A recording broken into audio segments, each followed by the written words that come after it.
Okay, so Japan went after attacked China in World War II, and this is part of the reasons why Japan attacked China. I know there was like other reasons, but this did not help with the stuff after it was over and done.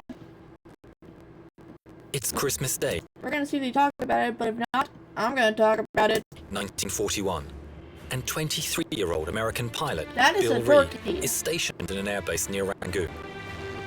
His squadron have been told to expect an attack, and at 11 a.m. they get the signal to scramble. Probably for a joke. Climbing into the airspace in Burma, he holds position with 4 other fighters over Rangoon.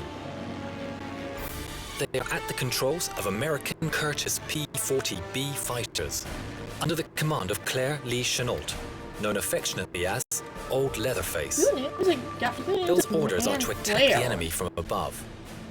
At 15,000 feet, he thinks he's high enough. The enemies are the Japanese, who up to now have been masters of the air, raining down hell on China and the Burma Road, a vital supply line. Bill is from Iowa. The devastating attack upon Pearl Harbor took place a little over a fortnight ago, and it's fresh in his mind. Half an hour goes by. Bill and his team scan the clouds for signs of approaching planes. The Japanese were reportedly preparing to strike. One of Bill's team rocks his wings to show he's spotted something. Scanning below, Bill can see nothing. Looking up into the sky, though, he sees them. Dozens of enemy fighters and bombers loom over Bill's patrol at a few thousand feet above their current position.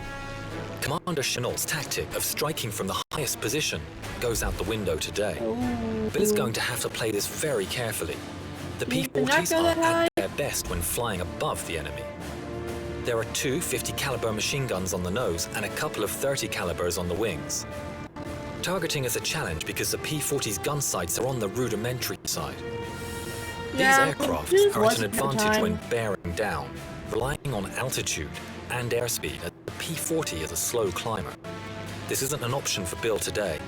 Instead, he'll have to rely on the sturdy build of the P-40, as it's going to have to take a lot of punishment. Bill aims his plane at the heavens to get to the bombers, but one of the Japanese escorting fighters sees the threat and heads down to meet him. It's clear he'll butt noses with the enemy. Closing fast, he opens fire on the Japanese fighter. He's on target, peppering the fuselage with tracers, and it's a critical hit. On his way to the bombers, Bill engages in skirmishes with 2 other fighters. But determinedly, he presses on. The bombers are at 20,000 feet, and Bill engages them head-on, firing all of his guns. But today, luck is with the Japanese, as his shots either miss the target or don't cause enough damage to stop them. Flying past the formation, Bill throws the P-40 into a tight turn to get a second pass. As he turns, he spots another American pilot in trouble about a mile away, beset by the Japanese. Reed swoops in to help. The dogfight spills out across the Andaman Sea in South Burma. A spiraling dance and a bullet-strewn whirlwind of fighting ensues. However, no one could get shots on target. With fuel running low, Bill and the other P-40 decide it's time to break off and get back to base. While heading back home, the 2 P-40s see 3 more Japanese fighters below them, heading back to base in Thailand.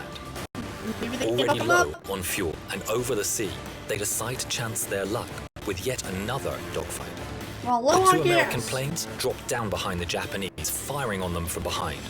Bill narrowly avoids a fiery end as a Dragon explodes at close range right in front of him. The other P-40 clips the wing of another Japanese plane and it crashes into the sea below. With 1 Japanese fighter left, Bill swooped lower, away from it to escape. Seeing even more Japanese flyers coming into view, Bill checks the gas meter, which is critically low. He realizes he must get out of the sky as soon as possible. Otherwise, he's going to sputter out and crash into the sea. He finally lands back on the airfield with barely a drop of fuel to spare. Looking at his bird, he realizes it's covered in holes, saying later, these P-40s absorb lead like a sponge does water. He doesn't realize it, but Bill is part of a major victory against the Japanese today, with 15 fighters and 9 bombers being taken down.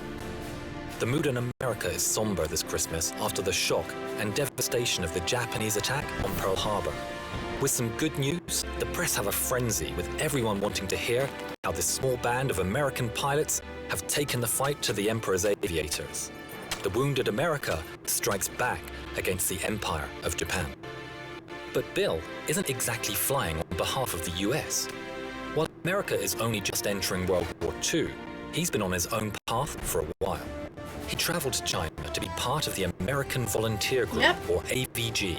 This brave and adventurous group of pilots and ground crew are lured away from the US Army and Navy with promises of adventure, better pay, and bonuses for every Japanese plane they down.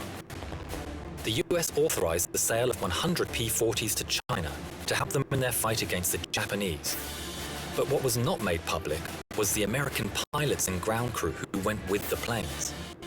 President Roosevelt authorized the clandestine operation. Commander Chennault was allowed to recruit Army and Navy pilots and crew. But as America wasn't able to help officially, they had to resign from the military and join the endeavor under a commercial agreement. As such, Bill and his pals are fighting for Chiang Kai-shek, leader of the Republic of China. Under the direction of Commander Chennault, the servicemen helped the Chinese build a fighting force in the air. Japan had been inflicting heavy blows on China since the early 1930s, and China needed the right kind of expertise to mount a defense. While not in the air, the AVG didn't exactly behave like a military unit. With no official uniforms and an odd kind of discipline, many had long hair and sported facial hair. Some even had pet monkeys and gave the appearance of somewhat of a menagerie. Many of the men There's a cat pet. drank frequently, but when it came to performance in the air, they were stone-cold professionals. The pilots became known not only for the shark motif painted on the noses of their planes, but also the image of a cartoon tiger on the side. A symbol of the name for which they'll forever be associated, the Flying Tigers. In 1942 and 1943, Chennault recruited and trained Chinese pilots and aircrew at a time when the world came together to defeat a common enemy. We'd like to thank one of our viewers, Kevin Chow, for supplying details of his grandfather, Major General Fred Chow, who trained under Chennault and received the Distinguished Flying Cross, Purple Heart, Air Service Medal, and Presidential Unit Citation from FDR. You can hear more of his story in an interview with him in the link in the description. We hope you liked this video. If you did, please consider supporting us on Patreon.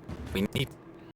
So yeah, and also the reason why why this is a little bit of a double-edged sword for the millions of China, it's because when Japan managed to find the Flying Tigers are so good that when the Japanese definitely wanted to take it out on the civilians and stuff, so when they saw stuff associated with Americans, they would unfortunately take it out on the civilians and create war crimes.